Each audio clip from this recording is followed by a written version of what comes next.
Base where there's a problem, or what's your general understanding?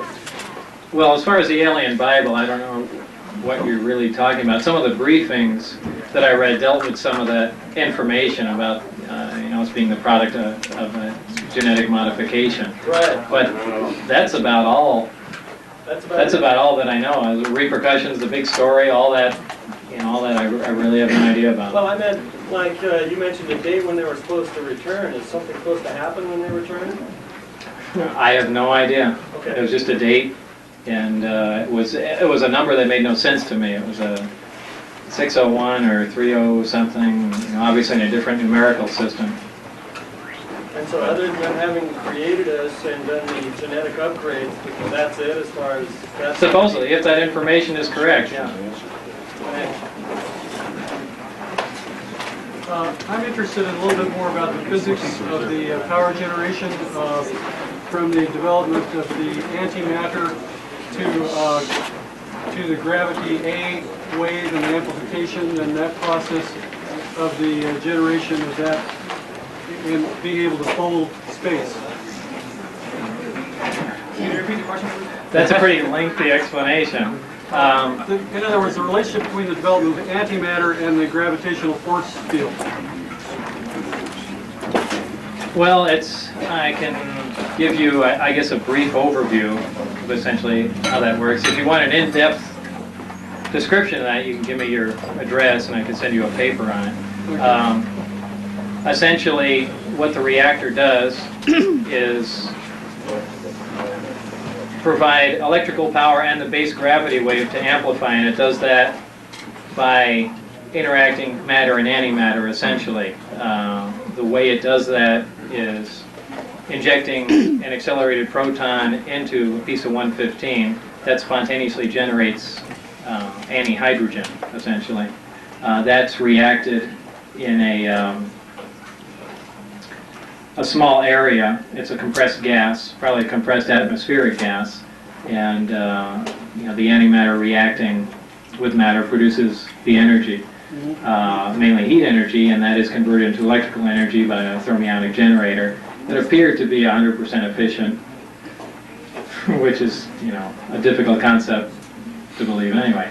Also, the reactor has two functions. That's one of them. The other function is it provides the basic gravity wave that's amplified, and that appears at the upper sphere of the amplifier itself, and that's tapped off with a waveguide similar to microwaves, and is amplified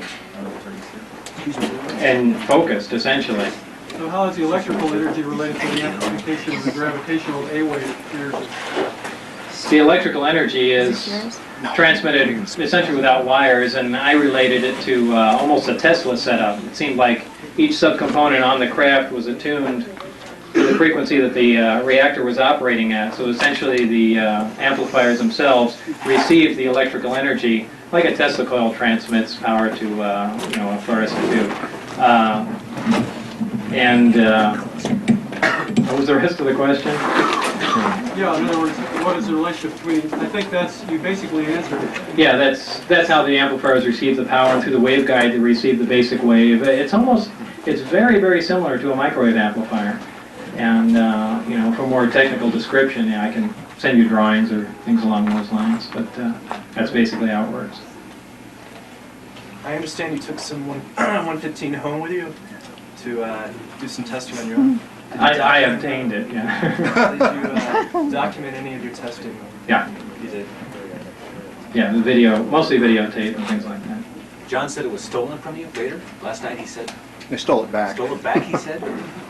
Well, there's another level to that, but like I said, right now it's in private hands. Okay. Element 115, John said last night that a wedge that's about 2 inches in length will run the ship up to 30 years. How does that go in light years? How long would that be? Well, it really depends on the energy level. The more energy you expend, the greater consumption of fuel, just like in any modern machine. So it really all depends on the amount of energy you request out of it. What is With Dr. Keller's relationship to S4, do you think he might be working on antimatter weaponry? I don't know, but he was certainly, I forgot what his exact title was. He was chief consultant or something along those lines. And as far as antimatter weaponry, I don't think anyone was involved in that. There was certainly some beam weapon work, and you know, Teller's been involved with that. I think his last project at Livermore, Los Alamos was, I think he called it Super Excalibur, and that was essentially a nuclear bomb detonated in orbit and fiber optic light guides that directed X-rays to incoming warheads. And that's his pet project. He loves that thing, so I don't think he'd jump to antimatter weapons. All the way in the back there. On your sports tunnel that you worked on, what do you think was on level 3 and where were the bathrooms? I don't know if anything was on level, well, I don't know if there were any bathrooms. On level 3, I can only guess, and I would imagine that there was some sort of navigational equipment or their version of a computer or something along those lines, because I saw nothing else that controlled the amplifiers, the directions they pointed at. Bob, how do you foresee that mankind can develop this type of machine?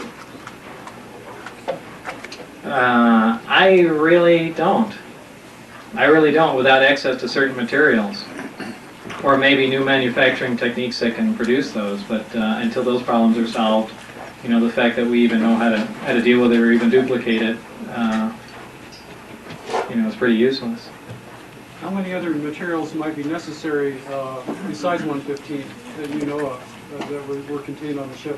That might be it. The rest of it might be just essentially polishing up manufacturing techniques, making things smaller, you know, just general increase in technology, getting a small accelerator running at a higher energy level. I don't know about the metallurgy aspect of the craft. I don't think any exotic metals are necessary, though they may be employed. I imagine you could make a craft out of aluminum if necessary, but what part that plays, I don't know.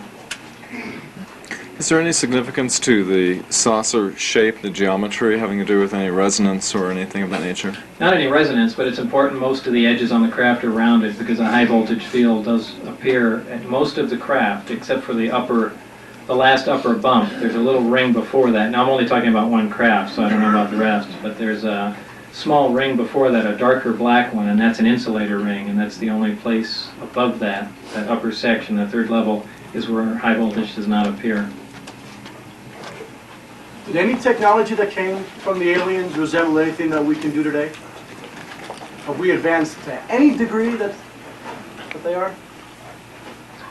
Well, there are some basic things. You know, the fact that they're using a little accelerator, a little bit smaller, you know, we have things like that, if that's what you're getting at. You know. Anything really advanced? Well, as far as controlling gravity waves. Yeah, other than the fact of just the way the craft operates, you know, by manipulating gravity, that's about it, really.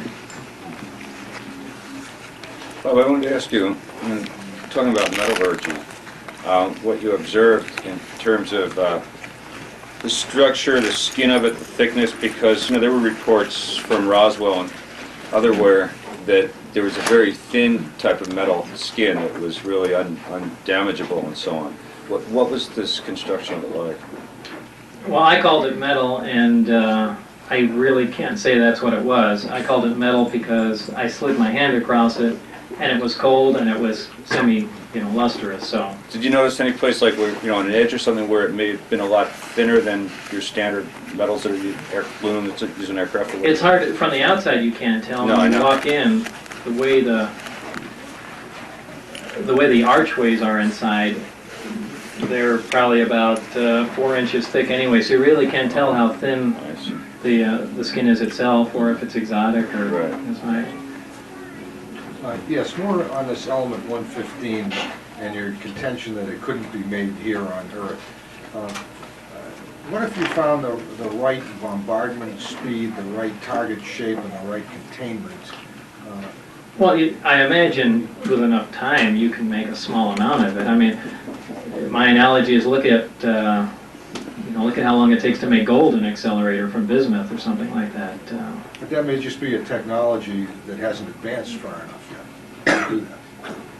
Right, but the bottom line is you have to sit there and plug in protons and neutrons, for that matter, into an existing atom, and you have to do it, essentially on an individual basis, and they're not all going to catch on. Some are going to.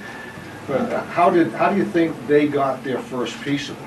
If it was in a dead star, how going from? I think it was naturally occurring somewhere on their planet. Just because it's stable, yeah, probably so. That's just a guess on my part, but if that technology was harnessed quick enough, chances are they didn't have, when they came here, our levels of technology were probably fairly new to them. They probably never even considered an internal combustion engine, or for that matter, when they came flying into the atmosphere and saw little cigar-shaped things with fire coming out the back, they probably couldn't conceive of how they were powered. So it was, it just all depends how, what materials, raw materials you have. But, that's just an opinion that was a naturally occurring element. Are you aware of any long-distance flight tests that have been done on any of this? As of the time that I was there, I was told that they really didn't take them any great distance at all, other than right outside the... Have you heard the rumor of the pilots that were killed by flying in the atmosphere? No.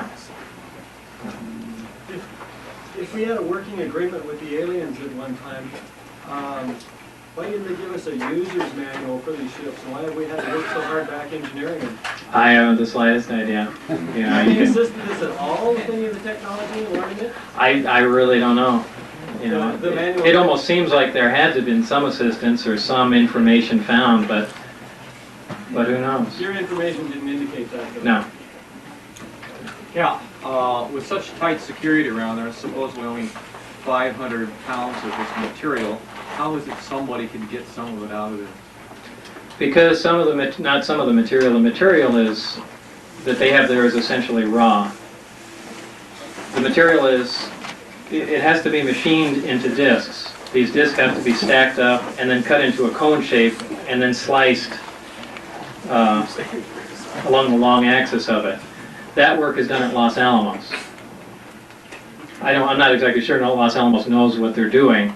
Apparently they think that they're developing the little coins they're working on is some new type of armor. And having worked at Los Alamos and know people around that area, that's how I obtained some of them. Thank you.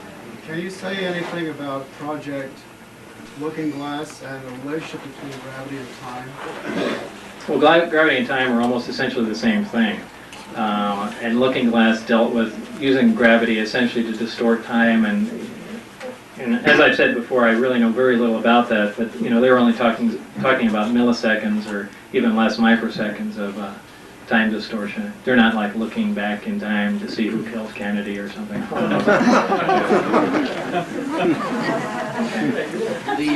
craft that are you talking about, the scout craft, is that the one that's like the Adamski picture with the 3 domes underneath?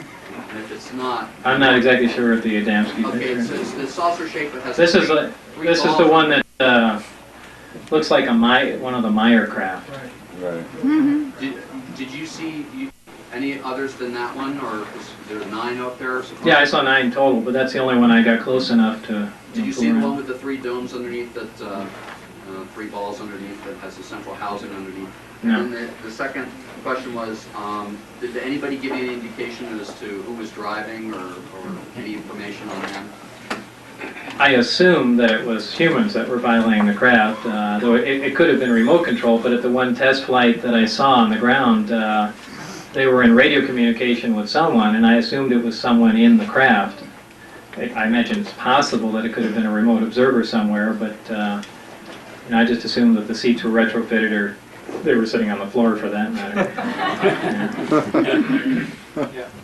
Are you familiar with, I have a couple aspects of the question. Are you familiar with Howard Menger's Electrocraft and Otis Carr's saucer design, and how are their devices, how do they generate their gravity fields compared with what you've described?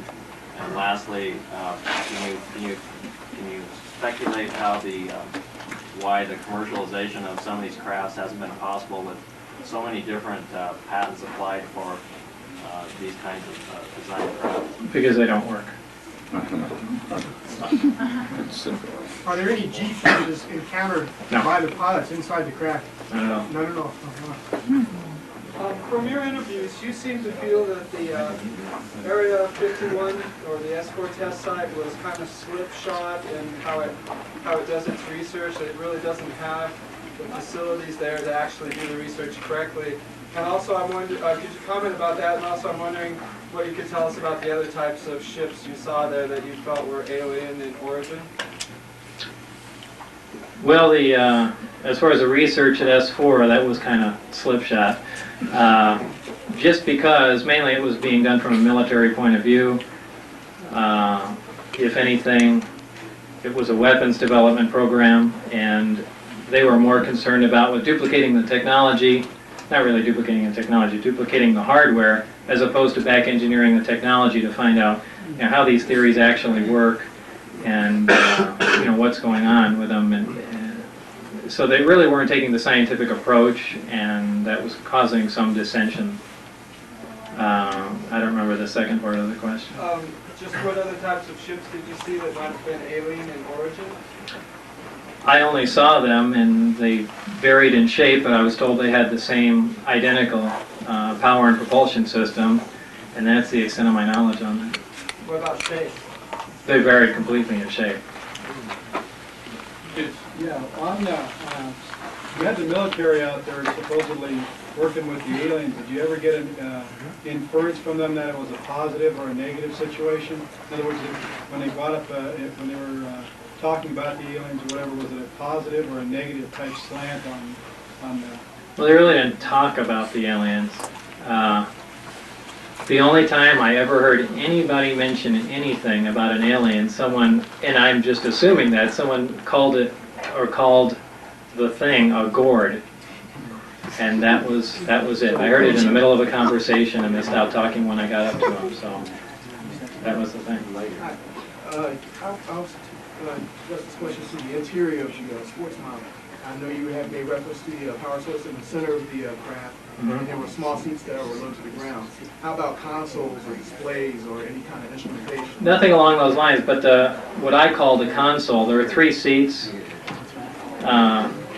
If you look at the bottom level, there's 3 amplifiers in a triad formation. Directly above each one is something I call a console, and I think that's a secondary part to the amplifier. And an analogy to that would be the actual amplifier, and the thing hanging underneath would kind of be a speaker if you're talking on audio terms. So. Is there any kind of control or lights or indicators? No.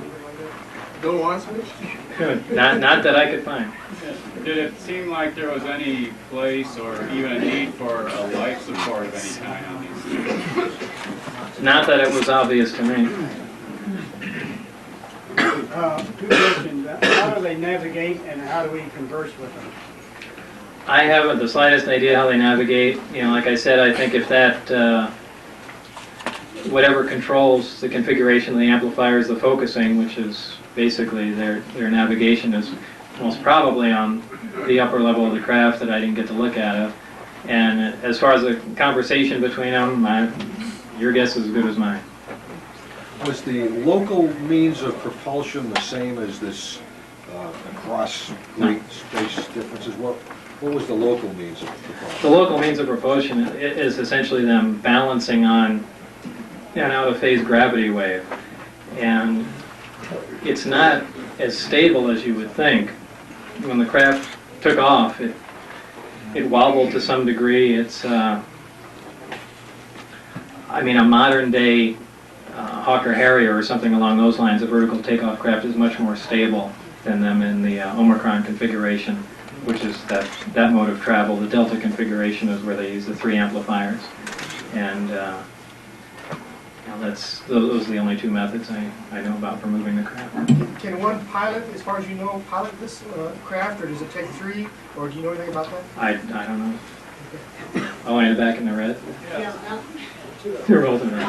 L-15, was that stable? In other words, does it give off a radiation, or can you hold it? No, it's stable. Stable, so you can hold it right in your hand? Yeah, theoretically, elements should reach a stability around anywhere from 113 to 116, somewhere in there, and apparently that's true. And again, they should reach a stability somewhere up around 220 some odd. But whether those elements will ever be synthesized or found naturally. Yeah, it's unusually heavy. Yeah. I want to know what you think of monuments in Mars, and do you think we have bases also? Do I think we have bases? No. The monuments of Mars are interesting. That's about the most I can say. They're suspicious, and I really don't know until there's more information. I've seen pictures of them and things along those lines, but the most recent Mars probe is taking low altitude photographs of those, so I guess everyone will know in about a year. Do you still have any contact with Los Alamos while you work there? Indirectly, yeah. What about your perception of time and length, width, and height? Is it the same aboard the craft as off of it? Why do you want to board compared to when you were off of it? Well, you went aboard it or off of it. Well, as long as you're on the craft, everything seems completely normal to you. Time flows at a normal rate, and if you're off the craft and you're comparing the time of someone in the craft, someone off the craft, there'll be a definite difference there. Anything where gravity's involved. Even the shuttle astronauts, they'll come back just because of the difference in gravity. When they come back, there'll be a slight difference in time. Did you learn of any other well-known civilian scientists who are involved in this?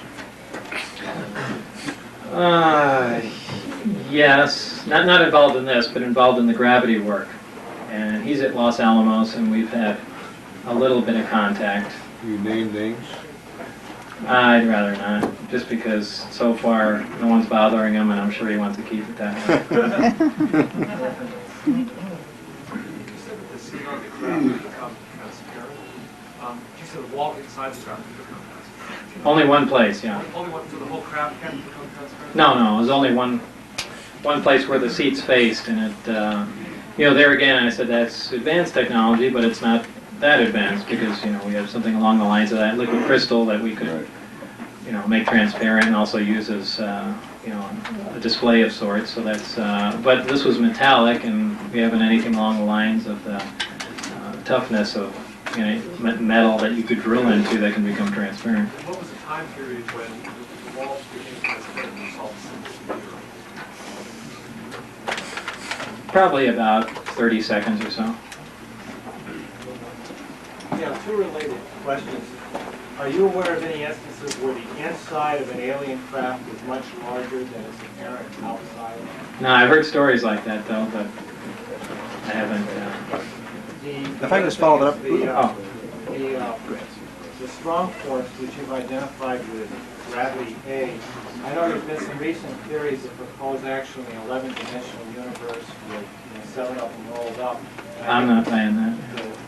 Does it operate on any principle related to that? Yeah, my main problem with that, and Stephen Hawking for that matter, is that once you start creating other dimensions, it's like an excuse. I mean, in particle physics, they do that too. When they can't figure out something, they say, well, we don't know what gravity is. Well, it's caused by the graviton. Yeah, they make up particles like that. And you can do that with dimensions too. Well, where'd it go? I went into another dimension. Yeah, it's like an excuse. The bottom line is, as everyone has said, every physicist has said, the answer to everything is always simple. And there's not an 11-dimensional universe. It does. First of all, there doesn't need to be, because all this technology works in a one-dimensional, essentially a four-dimensional universe, and there's no need for it. Yes, I have two questions, please. You said in your videotape that you to work from Las Vegas to Groom Lake, is that right? Yeah. How did you get from Groom Lake down to In a bus. the facility on the other side of Groom Lake, on the east side of Groom Lake, are you familiar with that? On the east side of Groom Lake. Across the lake? Yes. No, I've never been over there. Did you get into the work that was done on the west side of Groom Lake? No. Bob, getting back to his question about if there is any difference between being on the inside of a craft while it's under power versus being on the outside of a craft, of course, you wouldn't have experienced that because you were never on the craft when it was powered, right? Under power. Well, by the fact that the screen became transparent and other things were operational, I can assume that there was some power generated. So I see. So, okay. Huh. Bob, how long were you a part of the S4 project, and how key of a person were you on the science team to study these vehicles? I was probably there only 6 months, 4 months, something like that. It's hard to remember. And as far as a key person, I'm sure I was the last rung on the ladder.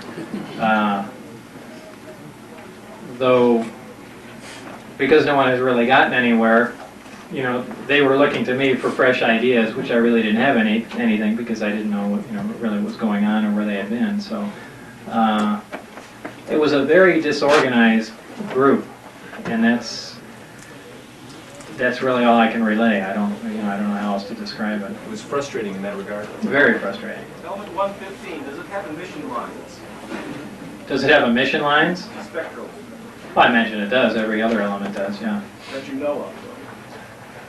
Well, no, I haven't seen, you know, any spectrographic analysis on it, or well, actually, they did do it. I don't know if I saw it though. I saw a neutron bombardment test and density measurements and things like that, but I'm sure they carried out that test on it. But I wouldn't be able to identify the lines. No. You're not aware of the results?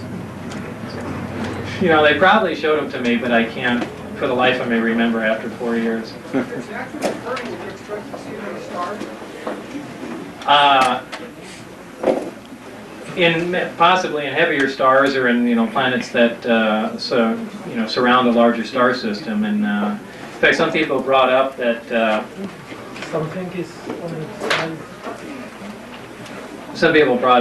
you know, that's ridiculous because, you know, all the elements that we know of are found on Earth, and that's not true. I think it's technium or something along those lines is not found on Earth, and it's on the periodic chart, so it's not that.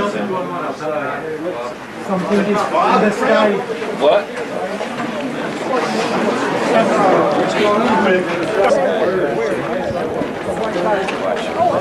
Hello, Dan. And Doug, and they mapped it out in the south of France. They looked back and looked, and it has to fall where the natural belt of uranium is there. And I was wondering if, you know, you had anything that would lead you from what you saw with that propulsion system to think that aliens may have come here at one time to do that. I don't know. I mean, no matter what, uranium is certainly a valuable, right, you know, element. Okay. I don't know. Did you get to see any aliens at all? No. Back when you were talking about low-level flight, you were talking about a wobble. Mm-hmm. Have you ever seen the Billy Meyer movies? Something similar to that? The Billy Meyer movies. Of the disc wobbling? Films. Just by the films of discs. I don't think I've ever seen any motion. Yeah, he's got some that fly around a tree, and they've got some. Oh wait, I did see that. Yeah, I did see that. And then there's some other hovering ones where they wobble. You know what's strange about the Billy Meyer photographs? That the discs, that one of the ones he took a picture of, looks exactly like the one that I looked on, but yeah, I'm certainly not an expert in the field, but some of those look unbelievably fake. And I can't, especially the thing with it flying around the tree. I mean, boy, it looks like it's hanging from a string. You know, but why would he do that if he had some authentic pictures? And you know, I don't know. I have mixed feelings about that. How do you feel about, or do you have an opinion of this conflict that allegedly happened between Grays and the Delta Force in, what was it, 89 or whatever? Have you heard anything about that? I really don't really have an opinion. I just, you know, repeat it. You think it really took place? Boy, I don't know. Any weapons on these ships? Yeah, apparently there's one, but I was involved in the project that dealt with it. And what's your next video going to cover? Well, it's really not a next video. There's the video that I made is being redone by another company only because they liked it so much, and they're just redoing the graphics and making it a little more technical, and you know, I'm just serving as a technical advisor on it. But for the most part, it's 60 to 70% of it's, you know, the identical thing. They just wanted to do it because these particular group of guys involved. I think the company's called DreamQuest, involved in special effects. We're really into the UFO thing, and they wanted to do it with modern day stuff instead of, you know, knit stockings and things like that.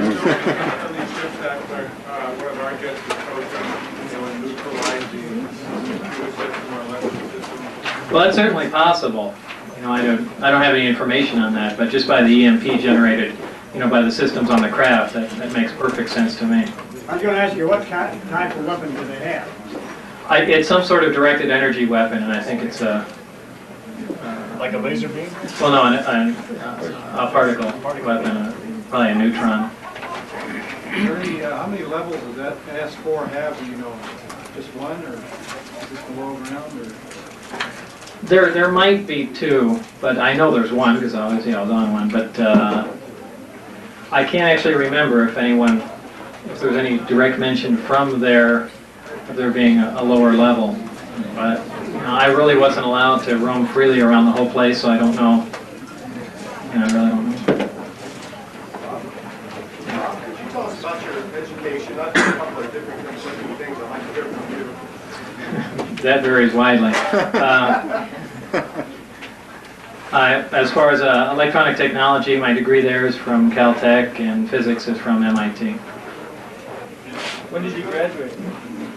Did you go to Pierce College? Yeah, I did. Okay, let's just Where did you hear that? A friend said something that, you know, somebody I don't even know. I just thought, well, it's something I want to ask because it's clear to my mind. Yeah, I went to Pierce and Northridge, and then I'm terrible at dates. I don't remember what date I was at Pierce. Probably like in '76 or something. I was at Pierce, and then '77 or '8. I went to Northridge just for a short time for some classes, and I was at Caltech, and then MIT after that. Yeah, some critics have suggested that there is not a Department of Naval Intelligence as shown on your IRS record. I wonder if you could address that. Yeah, I've heard people say that before, but the bottom line is if you, and I've let other people check into that. Bob Exler is a guy that managed to trace that down through the IRS, and if you write the zip code number on the bottom of it, or NC-101 or something like that, or NC something, anyway, it gets to somewhere in the Navy. You know, as far as if there's a department of there, I don't know, but you know, that's the W-2 that I got sent. So. Well, that same person was saying though that the zip code that was on there was someone that was in reserve, unused in Washington, some zip code. That was unused? Yeah. Well, no, he had correspondence with someone in the Navy through that address. I'm not talking about Bob Exler, I'm talking about Bill Moore. Oh, Bill Moore, Yeah. I don't know, Bill Moore. I know, he's an enigma himself. Yeah, I'm just saying that was his point. I guess he disputes everything I say. He said, well, there's two different types on here and this and that. I said, well, you know, I don't know. So, you know, that's basically what I get sent, and, you know, I've seen enough information to where that zip code works. And that's all the information I have, and I really haven't pursued it myself. But maybe clarify for them why you think this is a legitimate document, because of the certain elements in it that are correct. Oh, because of the amount of money. Right. Yeah, no one would know the amount of money Yeah. except me and And the that was people correct. that, you know, so that's all the information I've got on it. I have two questions. They're not related to each other, but one is, are they silent or noiseless? And B, who signed your paychecks?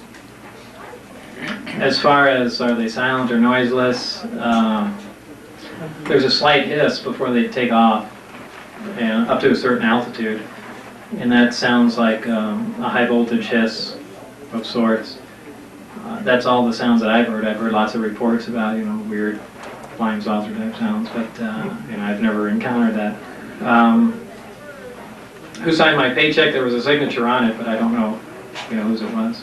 It never even, you know, at the time that I cashed the paycheck, they never even concerned me tracing anything down. So there wasn't a company name up in the corner like most paychecks? Well, when I worked for the federal government years ago, all you'd get is a green treasury check. There would be no other papers with it or anything from the Department of Treasury. No, this said the Department of Naval Intelligence on it. On the check? Yeah, on the check. Okay. Thank you. Bob, when a craft like that comes into our atmosphere, would you expect a loud report that might be explained? Well, it's solely dependent on the velocity that it enters. So if you're dealing with something that manipulates gravity and doesn't have to slingshot into the earth, you can come in at a low speed, not heat up, not really But encounter it's any. velocity dependent, is that so? Right. Well, yeah, if you're traveling at supersonic, then you get a report. If you're not, you don't. It's pretty straightforward. When you were at S4, to your knowledge, what was the approximate percentage of civilian versus military personnel, and in what kind of job categories? The civilian personnel were scientific in nature, and the military personnel were only security. And as far as the percentage, it was a small percentage of scientific to military personnel. Are there any secretaries? I'm sure there were offices all over the place, but when I came into the facility, I was essentially escorted right to where I work and worked there, other than the few amount of times that I got to walk into the hangar and under an escort too, and when I left it was the same. So like I said, there might be offices, there might be bunkers in there, there might be underground levels, there might be an alien nest in there. I have no idea. Excuse me? How did you eat? How did you eat? The only place I ever ate was at Area 51. So if there was a cafeteria there, I never got to eat in it. You come and go with other people? I usually came with Dennis Mariani, who was my supervisor. Now, I wasn't on a full-time swing, essentially. I flew in usually between 4 and 5 o'clock at night and left by 11. So I was only there for a short time each day. Bob, aboard the bus from Groom Lake to Papoose, how many people were boarding with you? Very few. More than yourself? It's me and Dennis, and usually, well, actually not usually, occasionally one other person. How about Barry? I don't think I ever saw Barry on the bus. Just two of you? Mm-hmm. Is there a chance that any of the workers might defect? Barry would. That's why I spent some time trying to get a hold of him, and there was actually some time after all this hit the news and the whole thing went down, we got a call from Dennis, my supervisor, and he arranged a meeting at the Union Plaza Hotel. And when we got there, I brought 3 people with me, and I think he said he'd be in the casino area somewhere, and I think Gene Huff came with me. And we went into the area, and walking down the corridor, I recognized one of the security personnel from there. And then when I finally found Dennis, he didn't even acknowledge my presence. We couldn't get his attention, and I left. So apparently someone had known of the conversation and sent someone down there and made themselves obvious to Dennis, or something happened and we left. But I think that was where Dennis really wanted to say something. I understand that you used hypnotic regression to get at some of the details of your experience. If so, what is your impression of hypnotic regression as a tool? It's probably reasonable because there are specifics. They contend that you can sit there and reread a document as if you had, as if you were there reading it for the first time. And what I was mainly interested in was in some of the schematics and drawings. And I did some of the hypnosis stuff with Lane Keck, a hypnotherapist in town, and I was certainly able to redraw a lot of the schematics and engineering drawings along those lines. And it's so as far as using it as a tool for that seems to work. For anything else, I don't know. I have two things. One's a comment, the other one's a question. First of all, when I was 12 years old, I saw a daylight flying disc, which looked exactly like one of Billy Meyer's photographs 15 years later. And this just... You mean earlier? No, earlier, 15 years earlier, I saw this disc, and then Billy Meyer took a photo in 1975 with exactly the same disc that I saw, down to the last detail. It was the same. And then you said that the sport model looked a lot like this same photo in an interview with George Knapp. And I thought that was really interesting because it kind of tied it all together for me. And then I just wanted to make that comment. And then the question I had was, what was the year of your graduation from MIT, and did you get a PhD? No, it's a master's degree. Just a master's. The year, what was the year of graduation? Probably 82, because I think I left there. Went to Los Alamos? I went to Los Alamos. Thanks. Can you talk about the mind control that some people have said was used on you when you decided to leave, and also the threats? What mind control would that be?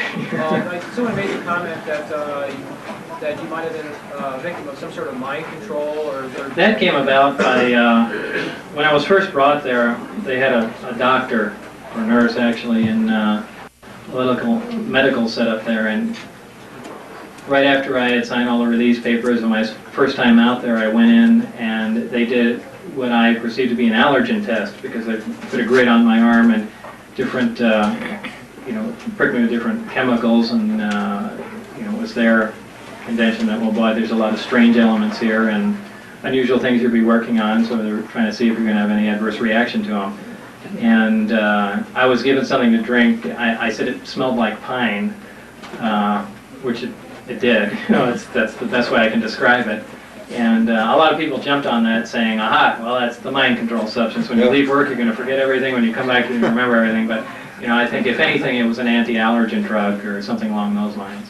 how about the threats, any kind of threats being used?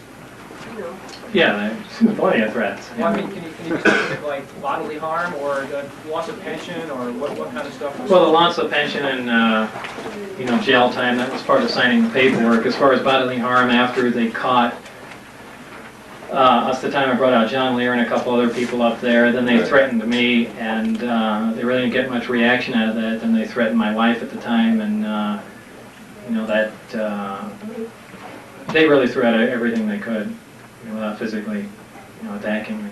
Well, that's what I was wondering. And once they knew it was really you, not Dennis or someone else or anything, why didn't they just arrest you under charges of, violating the act? Well, they can't arrest me because they'd have to admit, that this is classified material. Well, you were talking about. Yeah, they'd have to release it. Why didn't they, kill me? Right. That I really don't know. Maybe that had to do with how I got the job, or referencing the connection to Ed Teller or something along those lines. But I don't know. Were there any contractor names, departments, divisions that were mentioned or signs on the wall or anything like that referring to any companies or anything like that? No, but I know EG&G had nothing to do with it. That's the only light I can shed on that, because I had mentioned that to him once, because that's where I was interviewed, at the EG&G building, and I thought that it was part of an EG&G project, and I think it was Dennis who said that, we don't let those people, anywhere near this place or anything. They were just a sore thumb to them. Well, as one way of getting this information out, at the same time to have the government stop harassing you, did you ever consider bringing them to court? On what charge? Well, threatening you and your family, harassing you, and as a result of that, forcing them to... With what evidence would I do that? I mean, it's hard enough to prove it to, the layman in general, but taking it to court, it's impossible. I mean, there's plenty of people that don't believe me anyway. So you never sought out legal counsel with regard to any of this? Well, a little, yeah, initially. And, the bottom line is, the attorney said there is absolutely nothing to go on. It's a total waste of time. And, if anything, it's going to be a public forum to discredit me in some manner. So, why even go through with it? What about class action and ACLU and that sort of thing? But still, you need, some sort of evidence that this happened. Even if I pulled out a piece of 115 and said, here, well, what does that have to do with anything, And there's nothing that... and what did they do to violate my rights that I didn't agree to at the beginning? Right. So they really had their bases covered. It's pretty dirty what they did to you in Las Vegas there in 1990 in the summer. That was pretty dirty. What was that? They took you to court. Well, yeah, that was my own fault. So you've been through your counseling Yeah. by saying that, right? How would someone get a piece of paper explaining the physical properties used in this mode of transportation? The physical properties. Or, I mean the the formulas used in the gravity A. You're being watched currently, if you have any interaction with security. It's strange you should mention that. There's been nothing for probably these 4 years or 3 years, whatever it's been, but the other day, one of my phone lines has not been working and the other one was breaking up, so I called Centel down and they checked the house out and said there's nothing in the wiring here, and they called me down from Charleston Boulevard from the telephone pole, and they said my individual line was cut and that the other wires were stripped and twist tied together. So of course, me being paranoid thinks, well, someone tapped in there, but I really can't think of another excuse as me being just my single lines being played with. But that's what he said, and they filed a report on that, so that's one form of documentation. You say your records at Caltech and MIT have somehow disappeared? And Los Alamos and probably everywhere else. Is there any way you could reconstruct your coursework and your professors? Oh, sure. I've got people that that I went to school with, and George Knapp has spoken to some of them, and he even flew with me up to Los Alamos and spoke to my colleagues there, and it's just. Could you reveal some of your professors at MIT and Caltech? Yeah, if you want. I don't have a list of them here. Dr. Duxler, I think, was one of them, and Hosefield was another. Hosefield? Hosefield. Hoshsfield or something along those lines. They remember you? Oh yeah, Hosefield I know well. These are at MIT or Caltech? Hosefield was at MIT. Duxler was at Caltech. Yeah, who's Barry? Barry's a guy I worked with. Essentially worked on the buddy system there, and someone you have ideas to bounce off of, and Barry Castillo or Castile. Was he there before you, or? Yeah, a long time. Still there, or? He's probably still there. Did you get any information from him? Well, he essentially taught me everything that they had done up to date. In the course of your work, did they ever mention any other facilities, installation around the country where associated work was being done? No, they did mention, though, that this was the place that all of this stuff was brought to, and it was really purposely condensed here to keep an eye on everything and to have immediate access to everything that dealt with this, the alien technology. Regarding the craft, the alien craft, were there any test personnel that crashed them? And if so, do you know about what the causes were? I didn't read about any crashes during tests at all. Though you'd think that there would be some, but I didn't. When you were at Caltech, were you affiliated with any of the student houses? No.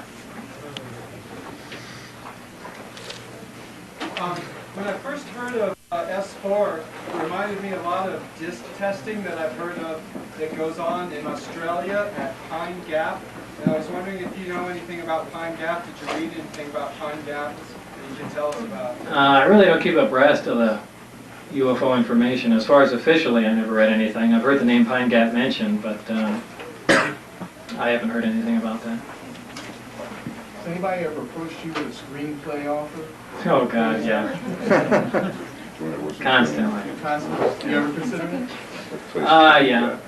The main problem, Columbia Pictures last year really wanted to do it, and they said we're making a screenplay, and my only problem is that if you guys are going to make a movie, it has to be exactly what happened and not the Hollywood version. I don't want to see Steven Seagal in it or anything.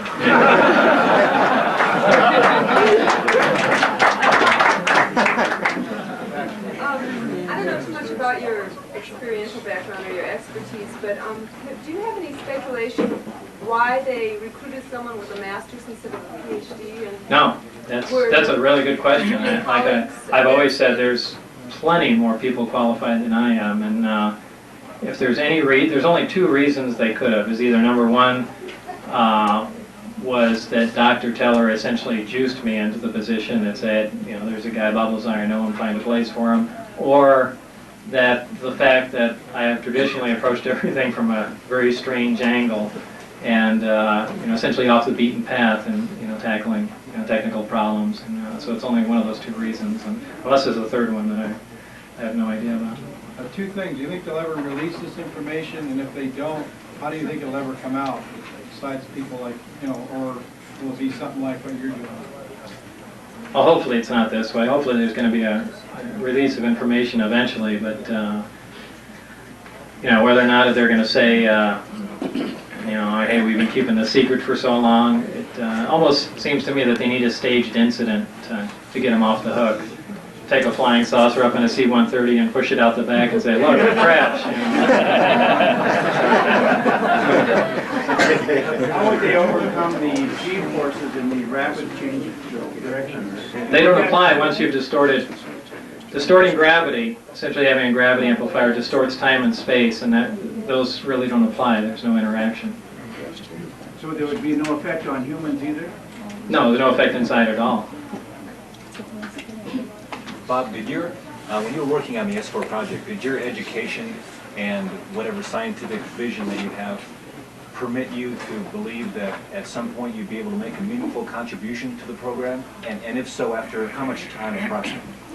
I was always in serious doubt whether or not they were going to get rid of me because there really wasn't anything that I could contribute. I wasn't an expert in any particular field that they were dealing with. So, I made some contributions as far as determining what element they were dealing with was, but... that was significant, right? Yeah, to some degree. Yeah, I was just wondering, when you were at Cal or MIT and Caltech, I forgot if you had a master's degree or whatever, but did you come from a pretty, was your education pretty traditionally grounded as far as your own views, as far as physics and what is considered common knowledge, as opposed to theoretical things? And in other words, how surprised were you when they started showing you all this hardware and these concepts that could do things that is really... Oh, very. I was... How long did it take you to start grasping that? Even when I was reading the documentation, the alien question really never entered my mind. I kept pushing it off to, this group of scientists secretly came up with. I never, and I just had a mental block against that because I always thought flying saucers were totally ridiculous, and the people that really paid attention to such phenomena were just out in left field. They belong. Thanks, Bob. But it really made very little sense to me that anyone would deal with something like that. So I really held out to the very end, and until they finally said, "Well, Bob," that was it.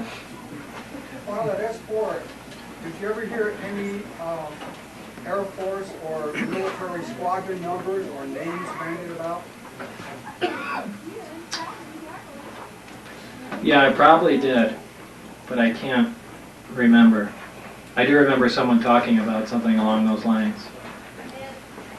I don't think they were pilots, but they were someone related to the Air Force. I don't remember who, or they were talking about the Air Force, and I think they mentioned a squadron, and I don't know if that was what they called the group that flew the craft, or it was someone else, at Groom Lake. But, I really don't know. Any nicknames or anything like that? No, there really wasn't much, idle banter going on. As far as like the gravitational field with these crafts and so forth, if you were to amplify it enough, could you enlarge the area that you wanted to take? In other words, could you move more than just the craft itself, say 2 crafts under the same power source and so forth? Or have you even ever considered something like that as feasible? Or like a tractor beam? It's possible, as long as they were both essentially in the field that was being emitted. I really don't know what, how the level of energy relates to the amount of mass that can be bent that way, or how the amount of space that can, those numbers I really don't have, so it's just a guess. Do you think it would be feasible? What kind of control Probably. systems? What kind of control or instrument systems do they have? I really don't know. That anything that I assume was control systems or instrumentation was up above, and I think that's where the navigation computation took place. And I dealt with only the power-hungry components, essentially. When you were at S4, was there ever either a period within a day or even a couple of days where you, at this point, don't remember what you were doing during that time? And was there ever a period of time that you're not able to account for? Yeah, I said that, and again, that's been taken and bent a lot of different ways too. There were times that I left, and it's because so much stuff I was exposed to, I was essentially drowned in information, and when I got back home, I really couldn't remember what day anything happened. But did I forget big chunks of knowledge? No, I just... No, but were there like periods of days where you haven't recalled what happened during those days? I mean, you are able to recall. And second, you probably don't want to get into this, but I really appreciate if you would. When you were walking either by the hallway or down, by the door with the window in it, and you look through, do you go into that and describe what you did see? I mean, even if you're not sure, just state it as exactly as it was. Well, this has to be taken in the right context, too. First of all, being surrounded by the, flying saucers, knowing that the alien thing exists and all this technology, when I was walking down a hall to the, I don't remember where I was going anymore, but the different doors to the hangars are small 9-inch square windows with wire mesh running through them, and I looked in one as I walked by and was told to keep my head forward, and I saw the backs of two guys, and they were talking to a child, or I thought it was a small child, and of course when I told that to John Leary, he said that was an alien, there's no doubt. And I don't know what it was. I don't know if it was a small guy, but it just looked weird and it was a glance. So do I think it was an alien? No. Did you see the quote small guy? Did you see the small guy, or you only saw the two guys looking downward? No, I saw the small guy. You saw the small guy that they were talking to? Yeah. What did it? Well, it was just a glance. I have no idea. That's why I said, but believe me, if I had a rounded head and big eyes, I'd say, hey, there's an alien there. But I can't say that. But it was a small. It was something. A small person or someone they were talking to. See, I don't think anyone could bring their kids down there, so I don't know. But for that matter, they could have been holding up. I realize you're talking to a crowd that has a lot of personal experience, a lot of these people. Right, but also look at it from a technical viewpoint, that it could be a model, a life-size model, and they were trying to see how the size relationship works in the seats and other parts of the craft, and what's accessible, so it doesn't necessarily mean that it was a living being. Thank you. Would you mind speaking at all about how this body of knowledge has affected you emotionally or maybe spiritually? Are you frightened by the implications of what all this means, or no? You've no doubt thought about the overall agenda. You speculated, I'm sure, on your own. Yeah, but it's difficult to really, put a finger on it, since there's so little evidence to go on, and really 99% of the stuff that I hear, I really don't even come close to believing at all. And it's not just because I'm skeptical, it's because it's absolutely ridiculous. I even, though it's stepping on a lot of people's toes, I think 99% of the sightings out here are absolutely not flying saucers. Most people are watching 737s come into Groom Lake, and they make turn up there, and there's lights on the planes. And along the other same lines, there's these parachuted flares that they fire off near the Papoose Lake area, and they're an orange color, which is pretty coincidental, and they're on essentially a modified small hot air balloon, so the burning heat of the flare keeps it afloat longer. And whether they're doing that for disinformation or practicing how missiles lock onto, heat-seeking targets, I don't know, but I think 99% of that stuff is what, people, that come around this area are saying. It seems as if even knowing that we possess alien technology hasn't even made you a believer. That's probably true. But it has. I believe the stuff that I worked on, there's absolutely no question in my mind. But I think everyone can only go so far, and I just hate to speculate because I hate to be wrong. I don't want to say, well, they had to be given to us because there's no, we didn't shoot them down, and it's so I just stop right there. I think we forget sometimes you're a scientist. Maybe so. I stop with what I'm pretty sure with, and that's it. What is your synopsis in a nutshell? Based upon what you saw and what you experienced. Well, I can't. Like I said, I stopped before that. You know, I have lots of possible ideas in my mind, but Based only on what your experience was, only on what you saw, what is your synopsis? my synopsis of what I know to be true, Yes. that the government is holding 9 alien spacecraft that are propelled by a modified gravity generator. The work is being conducted 15 miles south of Groom Lake at that isolation only, designated as S4, that operate, and that's about it. Okay, thank you. What did your Bob, did you ever see the- environment smell like? Was there any unusual odors from the craft or anywhere No, else? not at all. Did you ever see the word S4 written anywhere? The letters S4? That's a good question. Yes, What was it? What was the question? The question is, did he ever see S4 written anywhere? On your badge. On your badge? Yeah, the S4 was punched out on the badge. Punched out, so you never saw it. That was more along the lines of what I was thinking was a sign, and I think, because it's hard to see, I think near, when you approach the Papoose mountain range, that there is a sign that designates it as S4, but if I'm pretty sure I saw a sign there because I can only see out the front window when I'm going through there, and I'm really not sure what it said, but since most other signs designated it said area or tech area or something along those lines, that might have been S4 if that's what you're referring to. So you just heard it orally, S4, orally, and that's how you know to designate that. Well, yeah, and as someone else mentioned on the badge, that was star punched out there. But as far as an actual sign to the area, I didn't see it in any other writing. So did you ever see it on the badge? Well, since it was punched out, you wouldn't see it. Well, it really says it directly above it. I mean, the star punch. Oh, so how was it written? S4? S-4. Oh, a dash. There's a hyphen in there? Yeah. Oh. Because Bill Moore's making a big thing. I says, how do you write it? He's talking to George Knapp, trying to debunk the whole thing. How do you write S4? Does it make a difference? Right. Well, that's what you call picking nits. Yeah. Well, I know there's a lot of people that don't believe the story, altogether, but it's difficult. There's really a limit to what else could I possibly do, to show people what happened, other than relate some of the information and things along those lines. But What kind of work are you doing now?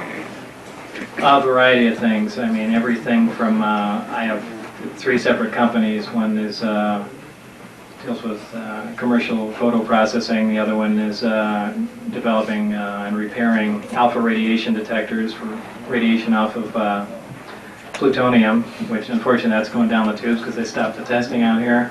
And I do computer graphics, a lot of that, and actually music videos, believe it or not. Are you still building and racing jet cars?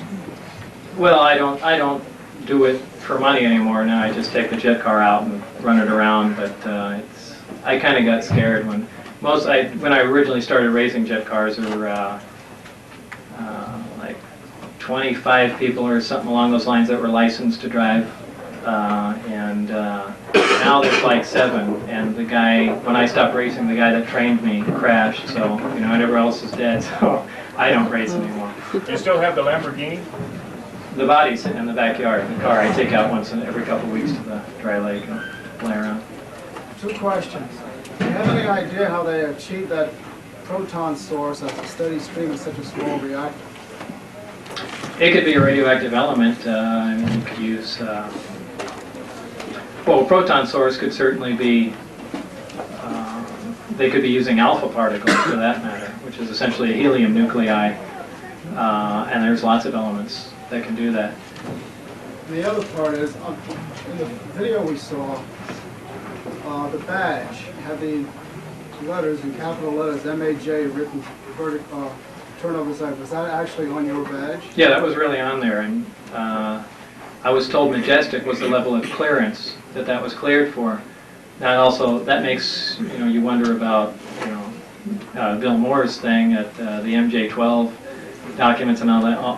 Or is that actual, or considering that these guys had made posters that they're here and things like that, they could have taken Majestic and made it the name of it just as kind of a tongue-in-cheek thing, or was that actual evidence that Majestic 12 actually existed and all that. So What about your other associates?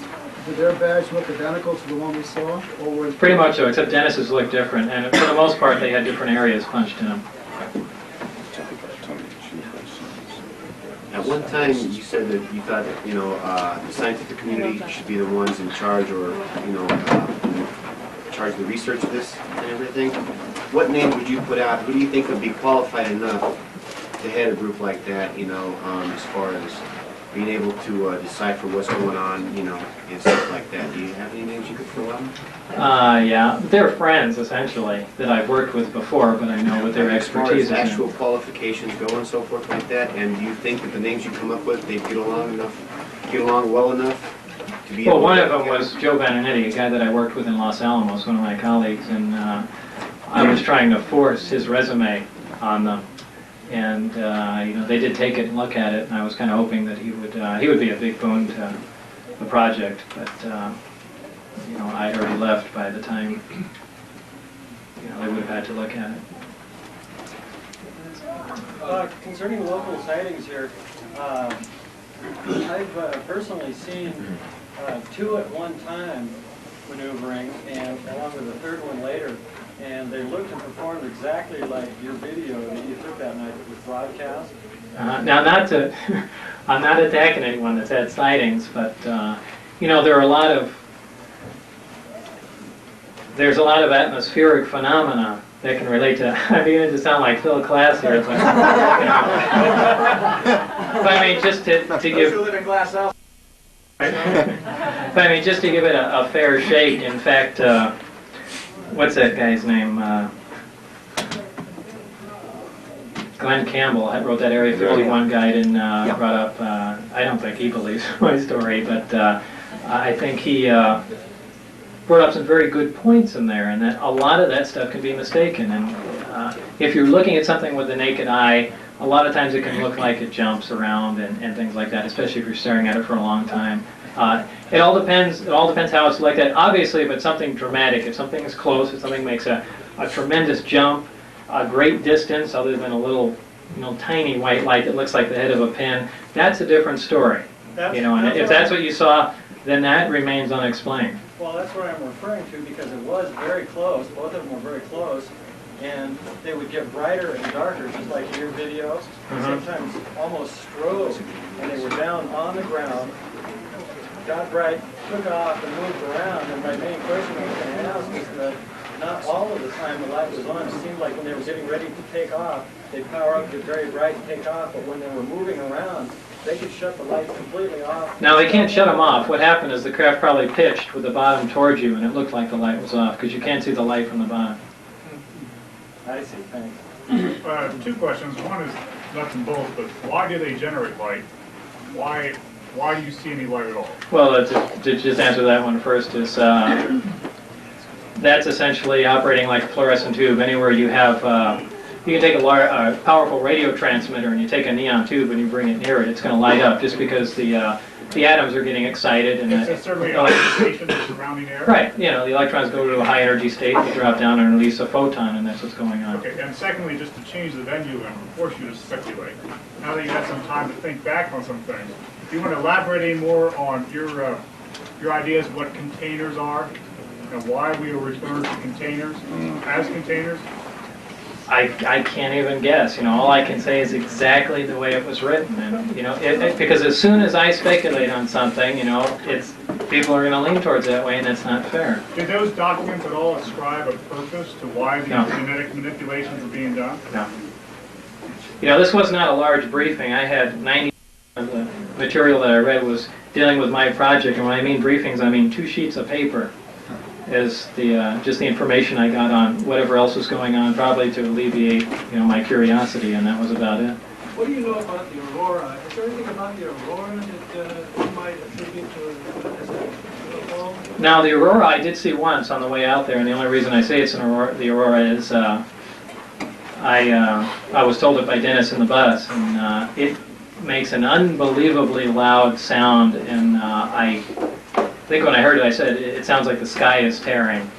And from what I understand, it operates on liquid methane powered engine. There's a lot of this information has gotten out in Aviation Week and Popular Science, and it looked, if this in fact was Aurora, it was certainly a strange aircraft. It looked like, if you know what the old X-15 looked like, a very long, slender craft with short wings on it, and a square exhaust that had little vanes in it. Is it quite large?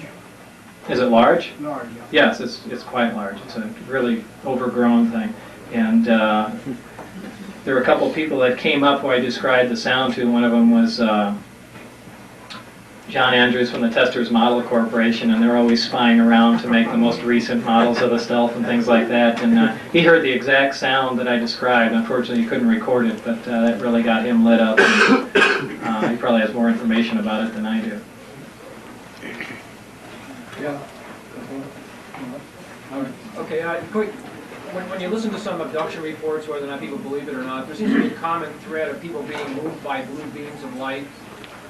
Did you ever talk to anybody in your work about technology that could explain that, or is there extrapolation of the propulsion systems that you work on, principles that could explain something like that? Any of the 3 gravity amplifiers could do that, could lift something off the ground, or for that matter, compact it into the ground. That's not a problem. And because the craft, in fact, can operate on one amplifier in Omicron mode, hovering, that would leave the other 2 amplifiers free to do anything.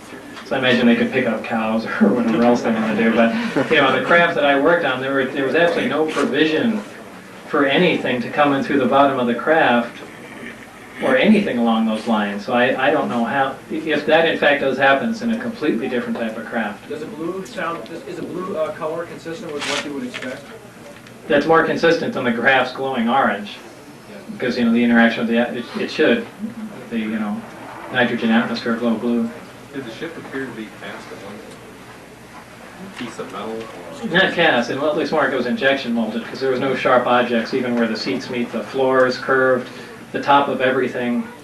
I think the analogy I gave, it looked like it was completely made of wax and heated till it melted, and then cooled down. Everything is completely, perfectly rounded, and if in fact you're talking about something that's containing a high voltage field, that's exactly what you want to have to prevent the corona discharge from spraying off. How can you focus a gravity wave on something that's so many millions and millions of miles away? Well, first of all, I don't think they focus it that far away. Like I was talking with someone else, I think these trips are made in several small jumps, because the amount of energy required to do something like that, and it's not really that, not the amount of energy, but if you're looking at 3 amplifiers that focus down to something the size of a tennis ball, that the amount of precision that's required to move the amplifier with minimal deviation out there eventually is going to exceed anyone's level of technology. So if you're doing a jump of 1,000 miles, I mean, that's tremendously impressive. If you're doing a jump, I can't see them jumping a light year, much less 30. It just doesn't seem possible. Do you have knowledge of, or can you speculate on what these small silver round appearing looking balls are that seem to be associated with crafts? I never heard of them. In the video surrounding UFOs in Mexico City during the eclipse, there's some very remarkable video of a pulsation of some sort of field surrounding these UFOs. Would that be an attribute? Would that be attributable to the type of technology that you saw? It's possible. An optical distortion? Yeah, absolutely. So a pulse, and the polarization of the pulse seemed to be changing as well. That's certainly possible. Yeah, in your video that I saw last night, you were mentioning in what you're reading is that the aliens had a capability of anesthetizing a human brain, and that could be broken by either rock music or stimulants. Rock music. I think did I actually see that in the tape? Yeah. Wow. Loud music. Yeah, apparently, whatever, I don't know what else to call it other than some sort of anesthetizing hypnosis along those lines. But anything that distracts attention at a high level, and certainly some sort of stimulant drug or something that gets someone riled up would not permit that to happen. It's just like in modern hypnosis, or not really modern hypnosis, but in hypnosis in general, if you're not in a relaxed state, you're not going to get into that level of consciousness. So,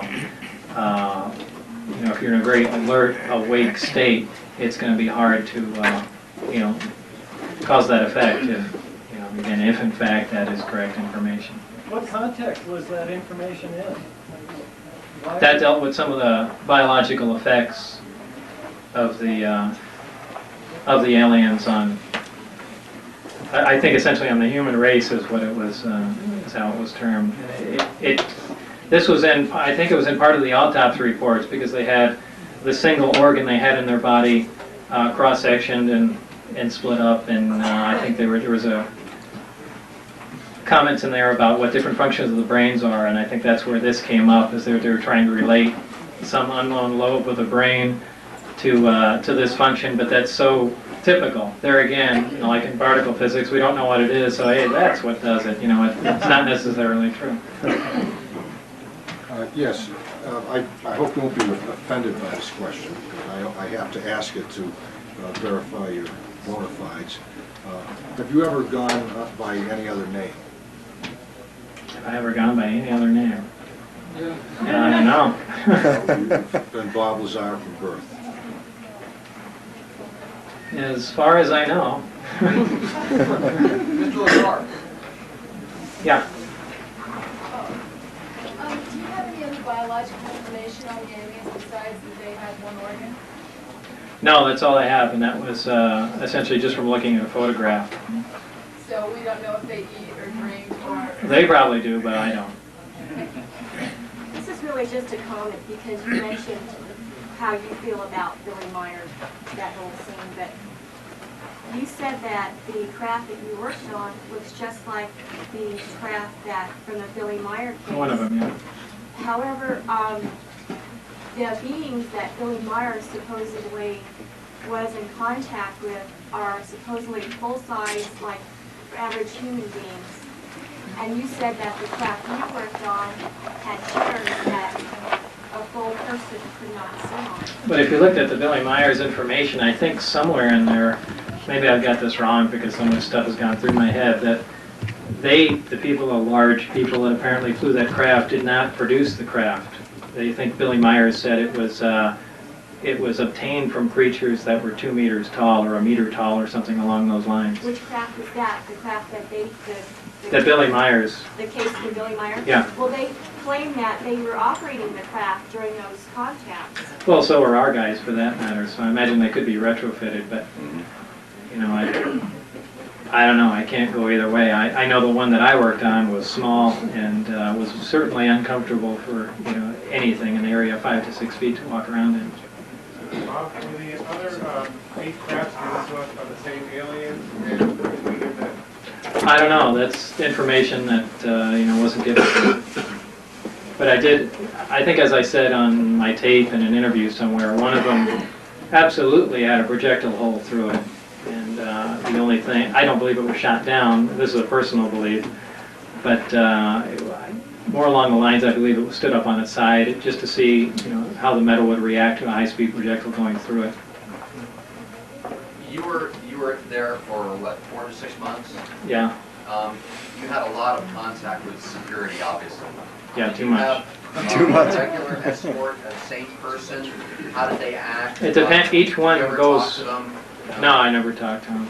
I can't stand them. They only went so far. If I was in the lab area and I went to the bathroom, the guy that came with me, or that was by the door, went to the bathroom. He would go so far, and if I was leaving the perimeter, there would be another guy that went from that distance on. Was he armed? Yeah, oh yeah. Was he Army, Air Force? Can you tell? I don't know. Any insignias on his uniform? No, he might have been, like I said, they had a dark blue uniform, most of the guys there, except a few of the people outside had that desert camo. Headgear, beret, cap? No, they didn't have any hats on. There wasn't any insignia or anything on him, they just had the pistol and that was it? Boy, there might have been, but You know, at the time, I probably didn't pay much attention to it. I was trying to put the guy out of my mind, not, study. They never wanted to talk to you. They all seemed like a stern Delta Force type, or were they like? Oh, yeah. Yeah, they weren't the least bit interested in what was going on. And, what they've been briefed on, I have no idea. But to them, it seemed like we were a nuisance. But it's the reason that they're there. So I don't know where they. Did you ever see any inside hardware of this machine? The nuts and bolts, wires, and obviously you probably did. Did it look like our nuts and bolts and wires we get in a hardware store, or what? Well, as far as fastening devices, everything was formed together. There were no nuts and bolts. Wires, there were no connecting wires even between electrical systems. So what was the course of energy? How did it go from one area to another area? The best guess is essentially it operated like a Tesla coil does. It's,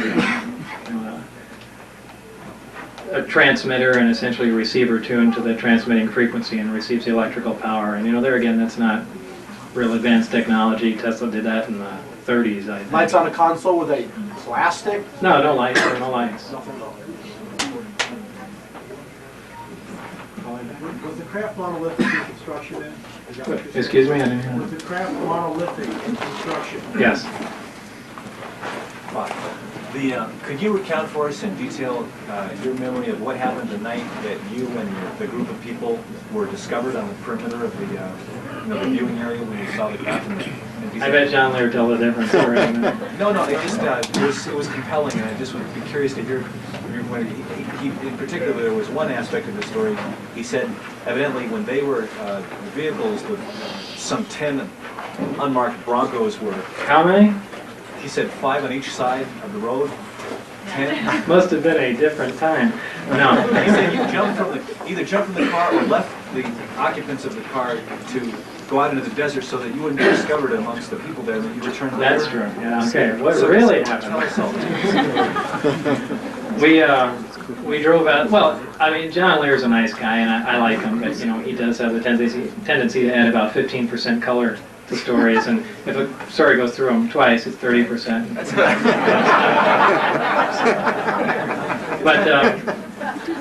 But what happened that night is we took a Jean, my wife at the time, and her sister were going to go out and see what we could see, because it was a test flight coming up. And John knew that we were up to something, because we didn't invite him in, and he showed up at the house and said, okay, well, we're going, and come on.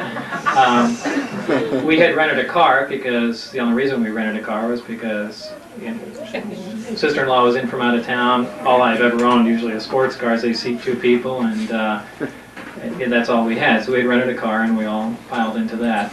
And we drove out there. I don't remember what time we got there at, but it got dark. We waited right till dusk to drive up the road. And we got probably about 7 miles in, I think. And we were very careful not to hit the brakes, because we didn't want the lights going on, because we knew by watching up on the road beforehand, we knew there were security guys running around just looking. Is the Mailbox Road? No, I'd never been on Mailbox Road. It's Groom Road, that big one that goes up there. Well, it's probably on Mailbox Road, but I didn't watch anything from there. We drove in probably about 5 to 7 miles, and we brought all kinds of stuff with us. We brought Geiger counters, we brought a Celestron 10-inch telescope. I brought a 9mm pistol, because I really didn't want to get caught. And we came up there, and as we stopped the car, my sister-in-law was driving. She stepped on the brakes. And so we stopped right there and just waited. We didn't see any reaction. And then somebody opened the door and the dome light went on. And as soon as that happened, 2 different sets of headlights lit up on either side of us. And we said, that's it, we're dead. So I went in the truck and I got my pistol and I went out to the desert. They were far enough away. Oh no, what happened? No, I got that wrong.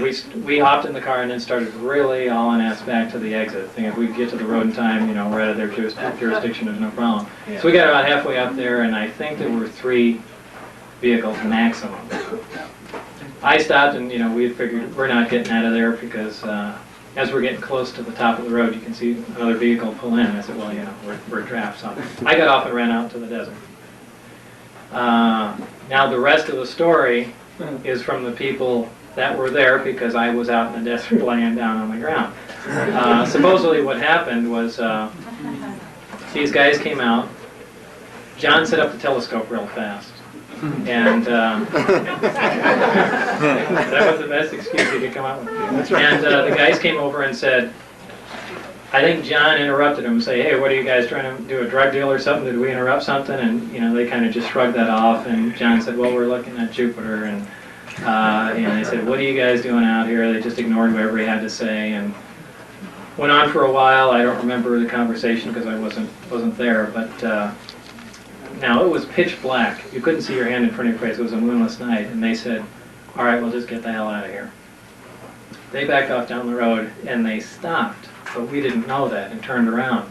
You can see all this happening, right? No, my head was down. I didn't want my glasses or my white face shining. So a few hundred yards away. A few hundred yards away, they had stopped. No one knew this at the time, and I came back, out of the desert, and I'm usually very sarcastic and joke around. And what I said was, when Gene Huff was standing there, I said, man, we're lucky those guys didn't see the other 50 Delta Force we had out there, or something along those lines. They could have taken him out at any time. And he laughed. It was just, I don't remember the exact content of the joke, but those guys heard that. And they're sitting there watching us, so I guess, now I learned about most of this from the debriefing afterwards when they took me in. So the guys that were there were on top of the truck or Jeep they had, and they went to arms because they thought there were guys standing out there. So they had us all under gunpoint. We didn't know what was going on. And we're sitting there talking about everything that had happened, flying saucers and all that stuff, sitting on the bumper, and we're just looking off down the road. And we see a little green light drop on the ground and roll around, and it was a night vision scope. And so it picks it up and it disappears, and we all said, well, let's get the hell out of here. What's that? What happened? So one of the guards had dropped a night vision scope, and it rolled on the ground, and we could see the little green image rolling around, and you see it pick up and disappear. And it was only like from here to the netting over there. That was the distance because it was completely dark. Wow. And so we got scared, and as soon as we got in the car, we all agreed, they're right there, and they heard everything. So we took off, and we got to the top of the road, and the Lincoln County Sheriff was there. And that was another major hassle. So he wanted to search the car. We wouldn't let him, and he was in radio contact with the base or these guys out there, and they said, where did the extra guy come from? And, that completely confused him because they had never seen me come up or something like that. They thought I was another guy that walked around, however. Anyway, the big problem was that there was another guy, and I think legally they can only hold you there for an hour, and we were there for like 59 minutes, and he said, okay, go, but he really wanted to search. Well, I got to backtrack a bit. John Layer made the colossal mistake. We were under just minimal suspicion at the time, and he asked for everyone's ID. And in the trunk, we had everything, the Geiger counters and all that stuff, and the people that didn't want to show their ID said, well, we don't have it, we left it at home, and the other ones that did, took it out. And John said, wait, mine's in the trunk, and he opens the trunk, and here's all the stuff laying there, and that's when the cop decided to keep us for a long time. And we've always hassled John about that forever. And he said, so you guys are out here with a Geiger counter, a telescope, and all this other hardware, sound equipment, and video stuff, and you're just out walking around? And we all said, yeah, and so that's when he kept us. And that's really what happened that day. And the following day it was a work day for me, but I was taken into debriefing and yelled at for a long time. Never allowed to return to the S4 after that time. Right. Well, that was kind of a turning point. Were you fired then? Were you officially fired? No, I was never fired. See, at the time they were going to pull my clearance before that. So I don't know if that was ever clear. The main reason was for me not progressing any further there was they halted my clearance because at the time my phone was being tapped, and I allowed that. I signed the order to do that, and I'm going through my background, and at the time I didn't tell my wife what was going on until later, and as things progressed. But she was having an affair with somebody on the phone line, and it was her flight instructor that I was paying for flying lessons, by the way. But as this was going on, just like in the astronaut program, not only do you have to have security as far as no connection to foreign governments or things like that, but as far as your family life, it has to be stable because they don't want any, loose cannons running around. So this was going on, I had no knowledge of it. And they said, well, what they were going to do is not say anything to me and wait until one way or another the situation resolved itself. Either, my wife took off or, came to an end or whatever. So when I was in debriefing essentially that day, this is when they really started attacking me and hassling me, and that's when they took out the phone transcripts saying, hey, by the way, Bob, your wife's fucking somebody, and that was the last time I went back. So that was a real fun time. Another profound meeting. Yeah. In a variety of ways. So that was... must have been just pretty bowled over. Yeah. Did you see stuff out at S4 that you've chosen not to talk about? Did I see stuff at S4? Yeah, is there more going on that basically you've decided not to? Yeah, but not that really changes anything. It's the same thing. It's just little technical things that, it's really not worth bringing up. Yeah, real quick, did you see the paperwork on how they got the disc to start with? No. It's pure speculation. What did you have the Geiger counters for, and do you believe that, are there dangerous levels of radiation in this area because of testing they did previous to now, previous to this point? I think we wanted to see the background level, and I don't remember, it was just like a staple to take along with it, Just I understand that this area tests high for radioactivity, the background levels are high in this area. Is that true, to your knowledge? I don't know, we had the Geiger counter, but before I got to measure the background, I don't know what it was. Bob, this might be important because Jacques Vallée is such stature, and he's trying to debunk you on the basis of supposedly he's telling your report is only that you saw a DVM and an oscilloscope at S4. As far as the equipment there? Yeah. This is another thing that's gotten so twisted. Jacques Vallée, who's a UFO writer of some sort, came to see me in Las Vegas. I don't remember how long ago it was, but after the George Knapp thing, and he came down with some producers from Universal Studios who was going to make a movie about his book Intruders, or not Intruders, that's something else, Dimensions or something. Anyway, they came down with him and they said, well, we want to know what you think of this, and just give us your opinion if this jives. And I looked at the information and he explained it to me, and I said that has nothing to do with the craft that I worked on or any of the technology that I was involved in, period. And Jacques really didn't appreciate that, but they asked for my opinion. So I said, and as far as the conclusions he's drawn, I don't agree with them. I think they're completely wrong, and so on and so forth. So he really didn't like me after that point. So he began to interview me, and he said, well, what did you do here and here? And I went over things, and there's one, and this is on tape. I don't see why he would even make a fuss about it, but he said, well, what kind of equipment did you have to work with? And I said, a wide variety of, of different things. And he said, well, what about your bench? What was on your bench? I said, anything you'd find in a normal tech bench. I said, oscilloscopes, DVMs, things like that. And he said, okay. And then, later I heard through the grapevine that he's out doing a lecture. And Bob Lazar said he's back engineered the flying saucers with an oscilloscope and a DVM. And, it was on tape. And I think a lot of he's really pretty pissed at me for shooting down the movie, but I had no idea that was going to be the effect, or else I would have reserved my opinion, But it's just the way it goes. What was the physical layout of the compound where you worked at like? Could you describe it? It was long. It was about up on the side of the mountain range there. Where all the hangar doors went alongside, and then there's a long corridor that goes down in back of the hangars.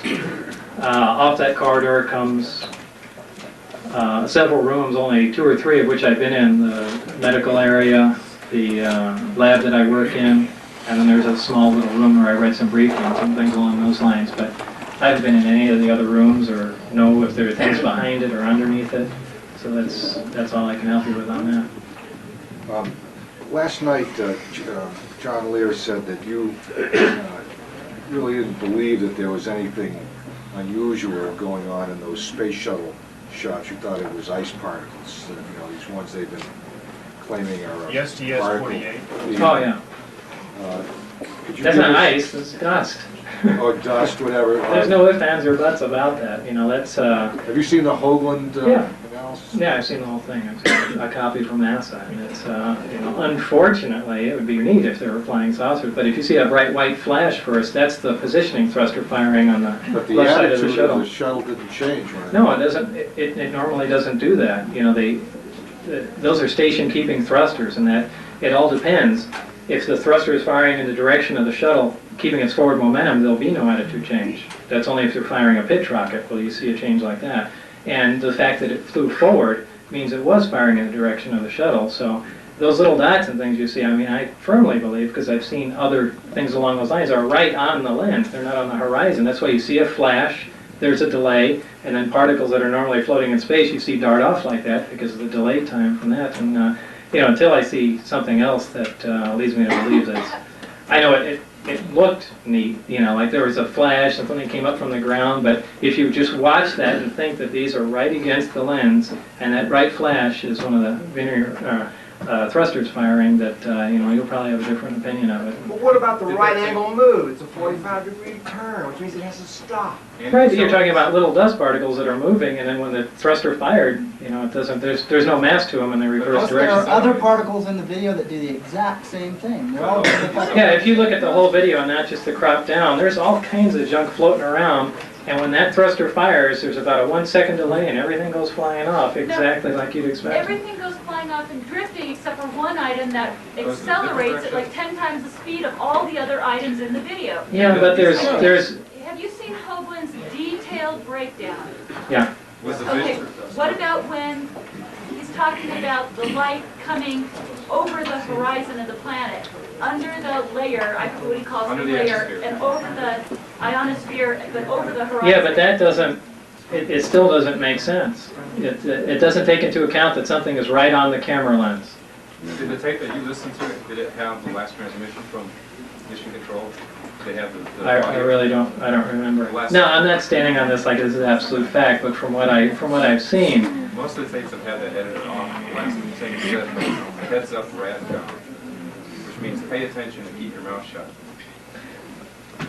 I don't know, I mean, that's my opinion, and I haven't seen anything to veer me from it, but, you know, I always remain open-minded, but, I don't know, that's all I can say. You mentioned the photon earlier. Do you think physics is taking a wrong turn by looking for exchange particles? When you're talking about the strong force or gravity there? I'm not clear on why you're skeptical about the gravity. About the graviton? Yeah, and every other force seems to have an exchange particle connected with it. No, not necessarily. I mean, they make it have one, but, you know, as time goes on, that really hasn't held true. And, you know, the bottom line is they don't, well, first of all, they don't even believe there's a graviton anymore, so I'm not the only one. As far as exchange particles, you know, still, though some of them, like the zeta particle, maybe that's an actual thing, but, you know, when they're looking at transfers of energy, I think these are scapegoats, you know, for the most part, and, you know, a lot of the experiments that I was doing in Los Alamos essentially was along these same lines, but you know, other exchange particles like the intermediate vector boson, you know, I don't believe that thing exists. I really don't. I think they're grabbing at straws and just coming up with excuses. Did you use or see any kind of drawing, mechanical drawing or electrical schematics? Or Oh, sure. Any kind of documentation, Yeah. special which we don't know?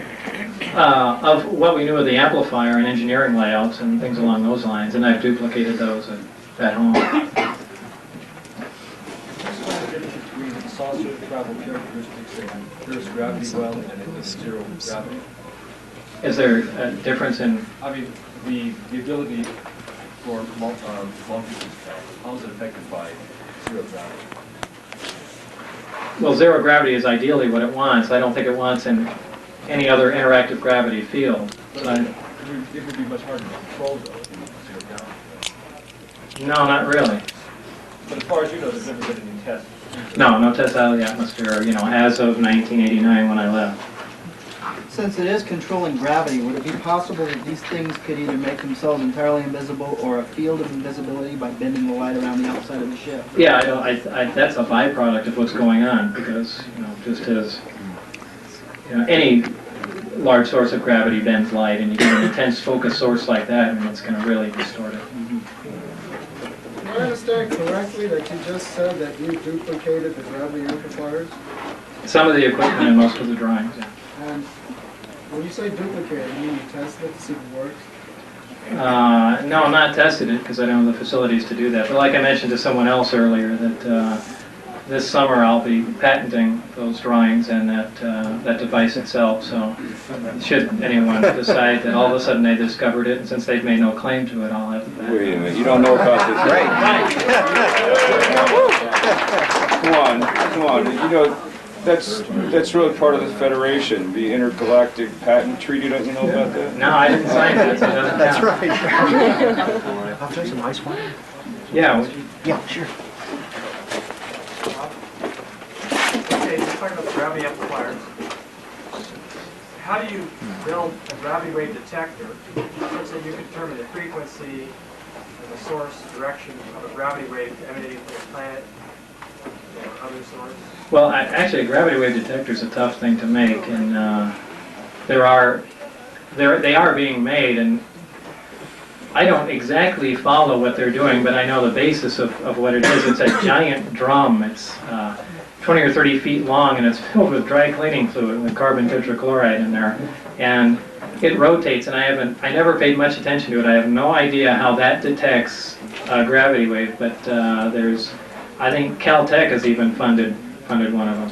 Well, I mean the gravity waves that you're talking about. Well, gravity waves are gravity waves. What about the smaller gravity wave, gravity A? How can you detect that? What is the frequency of that? The frequency that the actual reactor operates at is like 7.46 hertz. It's a very low frequency. And that's the frequency of Earth's gravity or universally all gravity? That's the frequency that the reactor operates at. Do you use any computer process in the control process? Or? In the control process? No, I wasn't affiliated with that. Why would you suppose that the government would continue to spend these massive billions of dollars on space projects that are extended, 20 years into the future, when it knows it has this technology that would make them all obsolete tomorrow? Repeat the question. Oh, he wants to know why the government would continue to spend millions and billions, I guess, of dollars on space projects when they have this technology. And well, first of all, you're assuming that the whole one of the government knows what's going on, and that's probably not the case. NASA probably isn't aware of what's going on here. Second of all, just because they have this stuff, they haven't left the Earth with it, and they won't. So we still want to send things up in orbit, and that's the most efficient way we have of doing it, is essentially building a big firework to go up there. But if they spent the same money in developing this technology, or half of it, they'd probably be able to... Not necessarily. Sometimes all the money in the world doesn't get you anywhere. Though it helps. And of course, if you want to keep something secret, that's out of the question. But putting that aside, just dumping billions and billions of dollars into it, sure, you're going to make big strides and you get real reasonable people to work on the thing, but you're still going to get stuck around the area of where you don't have the proper materials or the techniques required to manufacture these things, and that's where you'll get stuck.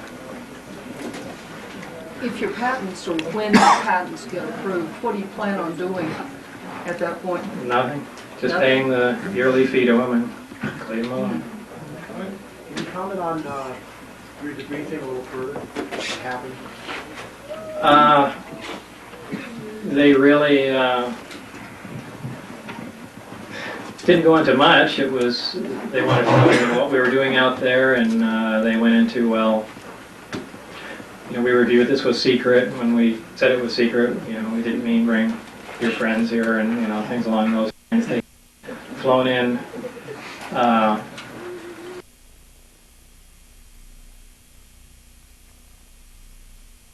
and it was my impression that they didn't know what was behind the mountain. what we were watching. They were just told to guard what was going on. To the point of bringing up the flying saucers and things of that sort, and that's when they threatened me. That's when they mentioned the thing about my wife, and they were really pissed about that. And then they